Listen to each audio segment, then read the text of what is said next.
हमने उस दिन पढ़ा था प्रेशर वॉल्यूम लूप्स के बारे में। आज हम पढ़ते हैं कि फिजियोलॉजिकल चेंजेस इन वल्वुलर डिजीज़, जो आयोटिक स्टेनोसिस और माइट्रल स्टेनोसिस, माइट्रल रिगर्गिटेशन वगैरह में, इनके अंदर जो है वो प्रेशर वॉल्यूम लूप्स में हमारे पास क्या क्या चेंजिंग्स आती हैं। अब आयोटिक स्टेनोसिस होता क्या है, पहले थोड़ा सा ये देख लेते हैं, उसके बाद फिर हम उसकी चेंजिंग्स के बारे में कि किस तरह से हमारे पास प्रेशर वॉल्यूम लूप जो नॉर्मल है वो किस तरह से हमारे पास इस तरह अब नॉर्मल में चेंज होता है।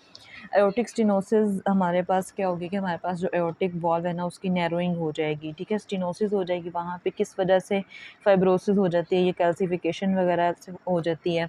और हमारे पास एओर्टिक स्टेनोसिस हमेशा लेट एडल्टहुड में हमें जो है वो पता चलती है। सबसे पहले जो यंग एज में माइट्रल वाल्व जो है उसकी स्टेनोसिस नज़र आएगी, और जो लेट एडल्टहुड है उसके अंदर एओर्टिक स्टेनोसिस नज़र आएगी।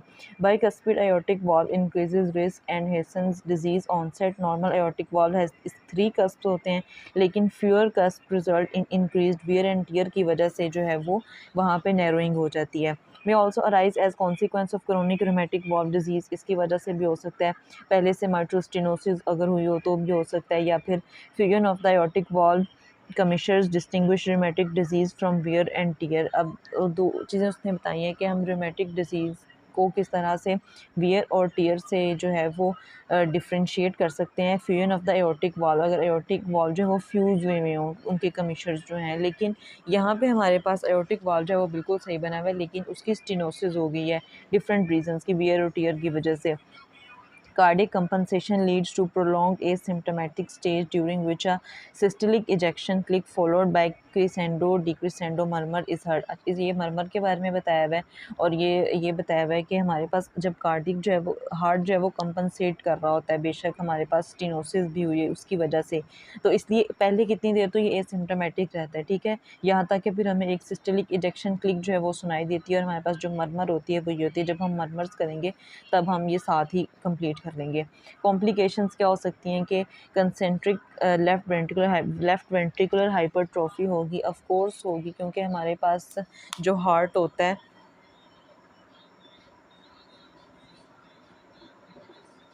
इस तरह से हमारे पास इस नॉर्मल जो है वो ये हमारे पास लेफ़्ट वेंट्रिकल है, और लेफ़्ट वेंट्रिकल से हमारे पास अयोटा के दरमियान जो वॉल्व प्रेजेंट होता है उसको हम अयोटिक वॉल्व कहते हैं, ठीक है। अब यहाँ पे क्या होगा कि यहाँ पे स्टेनोसिस हुई है, ठीक है, यहाँ पे बहुत नैरोइंग हुई हुई है। अगर यहाँ पे नैरोइंग हुई तो यहाँ पे प्रेशर जो है वो उसका ज़्यादा लगेगा, ठीक है, प्रेशर इंक्रीज़ हो जाएगा। तो जो हमारे पास लेफ़्ट वेंट्रिकल है उसकी हाइपरट्रोफी है, क्योंकि पहले तो वो कंपनसेट करने की कोशिश करे ना, बहुत ज़्यादा फोर्स लगाएगा, इजेक्ट करेगा जब ब्लड को यहाँ से अयोटा के अंदर उस टाइम पे, तो पहले तो वो कंपनसेशन में हार्ट जो है वो रहेगा काफ़ी देर। कंपनसेशन किस तरह करेगा कि हाइपरट्रोफी करके वेंट्रिकल्स की, तो अब जब बहुत ज़्यादा हो जाएगी तो फिर वो उसकी कॉम्प्लिकेशन में चली जाएगी, ठीक है, जिसकी वजह से कार्डियक फेलियर भी हो सकता है। एंजाइना और सिनकोप होते हैं एक्सरसाइज के साथ, अगर एक्सरसाइज जो है वो करना शुरू कर दें, ठीक है। चेस्ट पेन होती है। Limited ability to increase blood flow across the stenotic valve leads to decrease perfusion of the myocardium and brain. जब हमारे पास ब्लड जो है वो कम जाएगा, उसका फ्लो ही कम हो जाएगा, उसकी लिमिटेड एबिलिटी हो जाएगी, तो हमारे पास क्या होगा कि परफ्यूजन कम हो जाएगी, मायोकार्डियम को भी और ब्रेन दोनों को। Micro angiopathic haemolytic anaemia, RBCs are damage producing schistocytes while crossing the calcified valve. ये भी हमारे पास जो है वो एक कॉम्प्लिकेशन आएगी। उसकी ट्रीटमेंट हमारे पास क्या है, हमेशा से हम क्या करेंगे, वॉल्व रिप्लेसमेंट करेंगे जब हमारे पास कॉम्प्लिकेशंस आ जाएंगी, ठीक है। अब यहाँ पे हमारे पास चेंजिंग क्या क्या आ रही हैं, चेंजिंग्स हमारे पास ये आती हैं कि अयोटा की स्टेनोसिस हुई है, प्रेशर वॉल्यूम लूप जो है वो नॉर्मली अपने कार्डिक साइकिल में इस तरह से होता है। यहाँ पे अब हमारे पास हमने देखा था कि यहाँ पे जो वॉल्व है अयोटिक वॉल्व, और यहाँ पे हमारे पास लेफ्ट वेंट्रिकल प्रेजेंट था, तो यहाँ पे स्टेनोसिस हुई है। अब लेफ्ट वेंट्रिकल के अंदर इसकी वजह से क्या होगा, प्रेशर जो है वो इंक्रीज़ हो जाएगा, क्योंकि उसको ज़्यादा प्रेशर लगाना पड़ेगा, और अयोटा की निस्बत यहाँ पे अब प्रेशर ज़्यादा, क्योंकि यहाँ पे बिल्कुल कम जगह, यहाँ पे नैरोइंग हुई है, इस तरह से बहुत कम जगह रह जाती है। और एंड सिस्टोलिक वॉल्यूम जो है वो ज़्यादा हो जाता है, क्योंकि अब वो पूरा इजेक्ट ही नहीं कर पा रहा है, तो फिर ब्लड सारा जा ही नहीं रहा तो सिस्टोलिक वॉल्यूम ज़्यादा होगा एंड डायस्टोलिक वॉल्यूम में कोई चेंज नहीं आएगी और स्ट्रोक वॉल्यूम हमारे पास जो है वो कम हो जाएगा। अब इसके साथ साथ क्या होगा कि वेंट्रिकुलर हाइपरट्रोफी होगी। हाइपरट्रोफी जब होगी तो वेंट्रिकुलर कॉम्प्लायंस जो है ना वो कम हो जाएगी। अब जब कॉम्प्लायंस कम होगी तो इसकी वजह से हमारे पास प्रेशर ज़्यादा हो जाएगा क्योंकि for given and diastolic volume जो है वो प्रेशर इंक्रीज़ हो जाएगा। यहाँ पे ये हमारे पास नॉर्मल इस तरह से होता है। अब यहाँ से ये जो ग्राफ है वो बिल्कुल चेंज हो जाएगा। ये वैसे तो रेक्टेंगुलर सा होता है लेकिन नॉर्मली, और अगर आयोटिक स्टेनोसिस की बात करें तो इसमें हमारे पास ये हमें टॉलर और नैरोइंग नजर आए क्योंकि अब यहाँ पे प्रेशर यहाँ से हमारे पास क्या होता था, हमने पीछे भी देखा था कि जो ये चीज़ थी ना यहाँ से अब हमारे पास एयोर्टिक वाल्व ने ओपन होना था। एयोर्टिक वाल्व ने जब ओपन होना था तो प्रेशर से यहाँ से फ़ौरन जो है वो लेफ़्ट वेंट्रिकल से ब्लड ने जो है वो इजेक्ट आउट होना था और फिर एयोर्टिक वाल्व जो है यहाँ बंद होना था। अब यहाँ पे एयोर्टिक वाल्व ओपन ही नहीं हो रहा, वो टाइम ही बहुत लगा रहा है, ठीक है, क्योंकि अगर ओपन हो गया तो उसमें से ब्लड बहुत कम जो है वो आगे जा रहा है, स्टेनोसिस हुई हुई है, तो इसलिए हमारे पास प्रेशर जो है वो इंक्रीज़ हो जाएगा और यहाँ से ये ग्राफ जो है वो यहाँ तक चला जाएगा। उसके बाद हम माइट्रल स्टेनोसिस देख लेते हैं कि माइट्रल स्टेनोसिस हमारे पास क्या है। स्टेनोसिस फिर वही बात आ जाती है कि नैरोइंग हुई है, कहाँ पे नैरोइंग हुई है, माइट्रल वाल्व की, ठीक है, और माइट्रल वाल्व यानी बाइकस्पिड वाल्व जो हमारे पास प्रेजेंट होता है। माइट्रल स्टेनोसिस देख लेते हैं कि narrowing of the mitral valve orifice जो हमारे पास माइट्रल वाल्व प्रेजेंट होता है उसकी जो है वो नैरोइंग हुई होती है। यहाँ पे ये लेफ़्ट एट्रियम है। अब लेफ़्ट एट्रियम और लेफ़्ट वेंट्रिकल के दरमियान जो वाल्व प्रेजेंट होता है ना उसको हम माइट्रल वाल्व कहते हैं, ठीक है। अब यहाँ पे ये तो नॉर्मल इस तरह से प्रेजेंट होता है, ठीक है, ब्लड आता है और लेफ़्ट एट्रियम से और फिर जो है वो नेक्स्ट वेंट्रिकल में जाता है माइट्रल वाल्व के ज़रिए से। लेकिन यहाँ पे हमारे पास क्या होगा, ये बाइकस्पिड वाल्व, यहाँ पे क्या होगा कि माइट्रल वाल्व जो है वो नैरो हुआ हुआ है, ठीक है, तो लेफ़्ट वेंट्रिकल के अंदर जो है वो ब्लड ऑफ कोर्स कम आएगा और अगर लेफ़्ट एट्रियम से लेफ़्ट वेंट्रिकल में उसको आने में जो है वो प्रॉब्लम होगी, नैरोइंग हुई हुई है। अब narrowing of the mitral valve orifice usually due to chronic rheumatic valve disease, हमेशा ये जो है वो हमारे पास क्रोनिक रूमेटिक वाल्व डिजीज़ आगे हम पढ़ेंगे उसकी वजह से होता है mitral valve stenosis. Clinical features हमें क्या है, ओपनिंग स्नैप जो है वो सुनाई देगी followed by diastolic rumble, volume overload हो जाएगा, leads to dilatation of the left atrium, left atrium जो है वो डायलेट हो जाएगा ना, क्योंकि अब लेफ़्ट यहाँ पे एट्रियम है और यहाँ पे वेंट्रिकल है तो इन दोनों के दरमियान जो वॉल्व है अब वो बिल्कुल नैरो हुआ हुआ है, तो हमारे पास लेफ़्ट जो एट्रियम है ना वो डायलेट हो जाएगा रिजल्टिंग इन, अब इसकी वजह से क्या क्या होगा, pulmonary congestion with oedema and alveolar haemorrhage, हमारे पास पल्मोनरी कंजेस्शन हो जाएगी क्योंकि अब ब्लड ने कहाँ जाना होता है, ब्लड यहाँ पे लेफ़्ट एट्रियम से जो है लेफ़्ट वेंट्रिकल के अंदर आता है, लेफ़्ट वेंट्रिकल से जो है वो फिर अयोर्टा के अंदर जाता है, तो हमारे पास पल्मोनरी कंजेस्शन हो जाएगी, एडिमा हो जाएगा और एल्वुलर हेमरेज होगा साथ, पल्मोनरी हाइपरटेंशन हो जाएगी and eventually right sided heart failure, और यहाँ तक कि हमारे पास राइट साइडेड हार्ट फेलियर हो सकता है इसकी वजह से। एट्रियल फिब्रिलेशन होगी with associated risk for mural thrombi, और हमारे पास इवन तो एट्रियल फिब्रिलेशन भी हो जाएगी यहाँ पे क्योंकि ब्लड जो है वो कम्प्लीटली इसके अंदर एम्प्टी नहीं हो रहा, तो जब ब्लड कम्प्लीटली इसके अंदर एम्प्टी ही नहीं होगा यानी ओपन क्लोज ही नहीं होगा तो हमारे पास प्रॉब्लम जो है वो यहाँ पे आएंगी।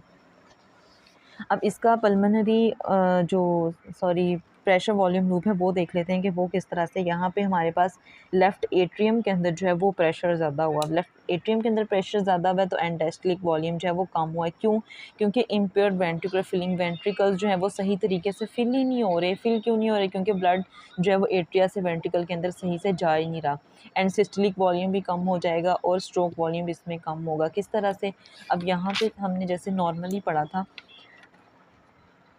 इधर क्या हो रहा था हमारे पास यहाँ पे माइट्रल आयोटिक वाल्व जो है वो क्लोज़ हुआ और फिर से दोबारा से माइट्रल वाल्व जो है वो ओपन हो रहा है यहाँ आइसोवॉल्यूमेट्रिक रिलैक्सेशन के दौरान, ठीक है, और यहाँ पे फिर से फिलिंग हो रही होती है और दोबारा से जो है वो इससे पहले कि माइट्रल वाल्व जो है वो बंद हो तो सारा वेंट्रिकल्स भी रिलैक्स हो रहे होते हैं।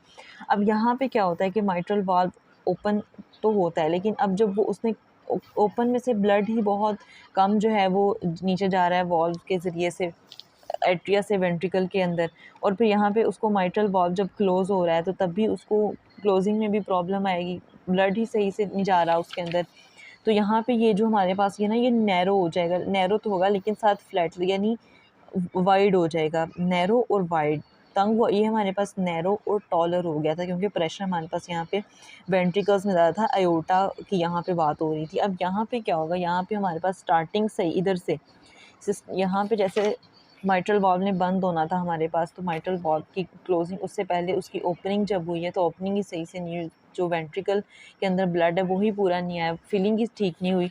तो यहाँ पे क्या होगा कि ये चीज़ जो है वो बिल्कुल ये कम हो जाएगी। क्यों? लेफ़्ट एट्रिया का प्रेशर बहुत ज़्यादा हुआ है तो एंड डायस्टोलिक वॉल्यूम ये कम हो गया, एंड डायस्टोलिक वॉल्यूम कम हो गया तो हमारे पास एंड सिस्टोलिक वॉल्यूम भी कम हो जाएगा। तो ये उससे पहले ही हमारे पास यहाँ पे इस तरह से जो है वो लूप बनेगी, और ये पहले नॉर्मल वाले से जो है वो एक तो नैरो होगी और दूसरा जो है वो फ्लैटर वाइडर भी आप कह सकते हैं इसको, ठीक है। उसके बाद माइट्रल रिगर्गिटेशन पढ़ते हैं। अब रिगर्गिटेशन में क्या होता है कि हमारे पास ब्लड जो है वो बैक फ्लो करता है, जहाँ पे भी वॉल्व प्रेजेंट होता है, वॉल्व्स इसीलिए होते हैं कि वो प्रिवेंट करें ब्लड की बैक फ्लो को, लेकिन जब रिगर्गिटेशन हो जाती है हमारे पास तो वो उसका बैक फ्लो जो है वो प्रिवेंट नहीं हो पाता। यहाँ पे क्या होता है, reflux of blood from the left ventricle into the right atrium during systole. अब जब कॉन्ट्रैक्शन हो रही है हमारे पास उस टाइम पे क्या होता है,